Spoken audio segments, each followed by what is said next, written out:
چل رہی ہے۔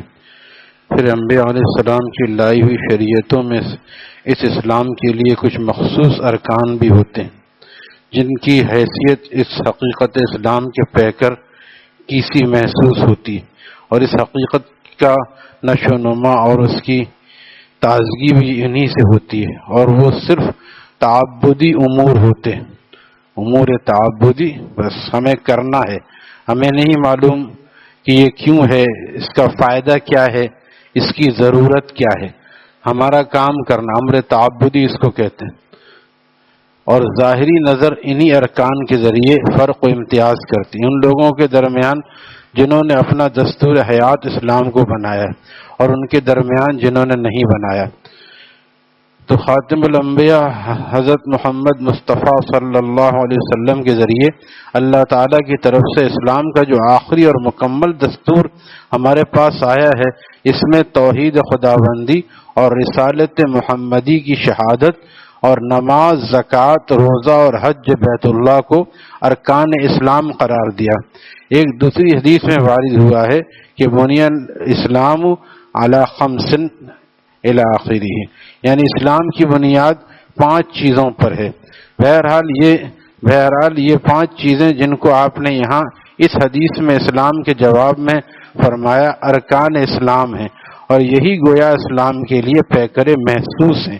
اسلام کے لیے پیکر، کوئی اس کی نشانی ہونی چاہیے، یہ اس کی نشانیاں ہیں۔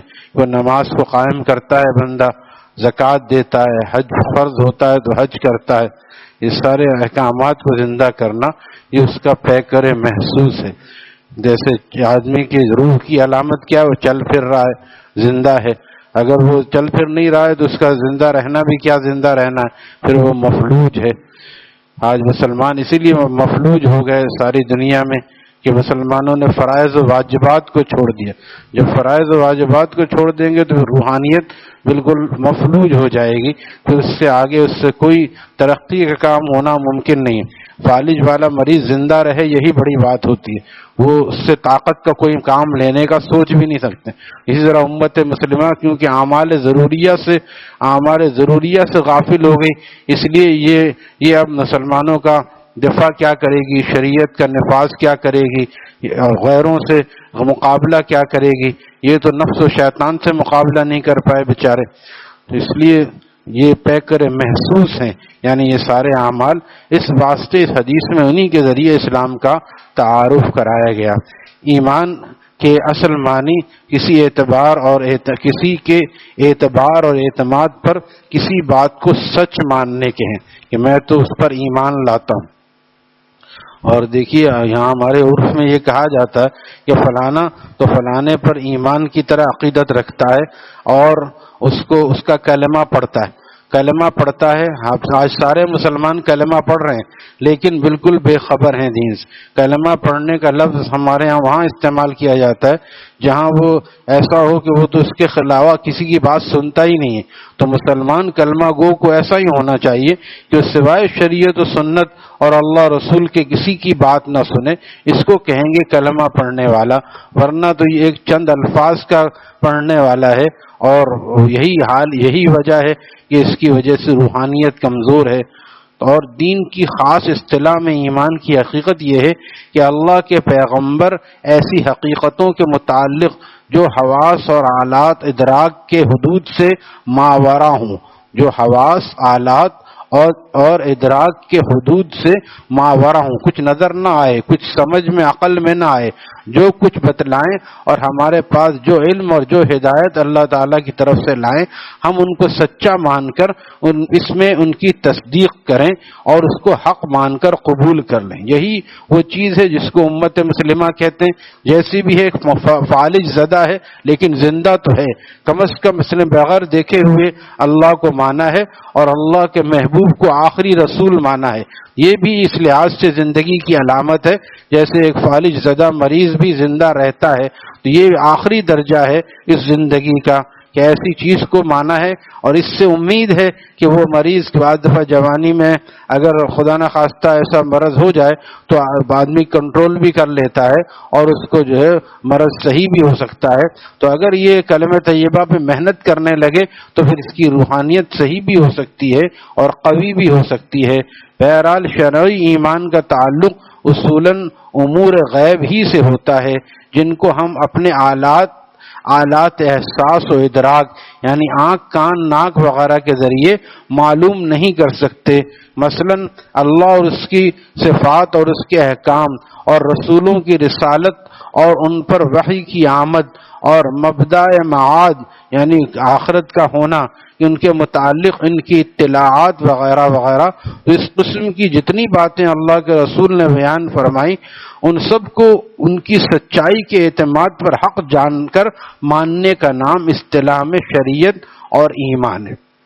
یہی بات ہے، یہی امتیازی چیز ہے جو کافروں سے مسلمانوں کو ممتاز کرتی ہے کہ بغیر دیکھے ہوئے آج کی مادیت کی دنیا میں ہر آدمی کہتا ہے عقل سے چلنا چاہیے. دیکھو ایسا کیسے ہو سکتا ہے کہ ایک اللہ سارے کائنات کو چلا رہے ہیں، اور ایسا کیسے ہو سکتا ہے جو ذات نظر نہیں آتی. تو اسی پر ایمان لانا، یہی فضیلت امت مسلمہ کی ہے کہ بہرحال یہ اوروں سے بہتر ہے. اسی لیے ایک ایمان والا چاہے کتنے ہی اعمال میں کمزور ہو ایک کافر سے بہتر ہے.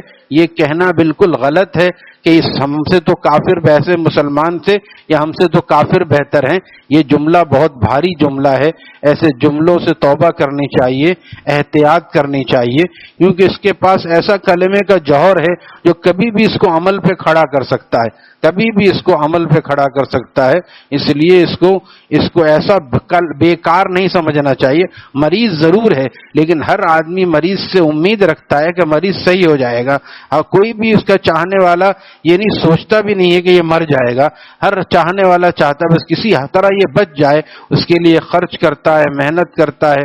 یہ محنت ہمیں کرنے کی ضرورت ہے کہ امت مسلمہ جو کلمے کے باوجود ایک روحانی مفلوج زندگی گزار رہی ہے، یہ ان لوگوں کی ذمہ داری ہے کہ جو اس کی صحت چاہتے ہیں وہ اس کی صحت کے لیے محنت کریں اور ہر پیرائے سے محنت کریں.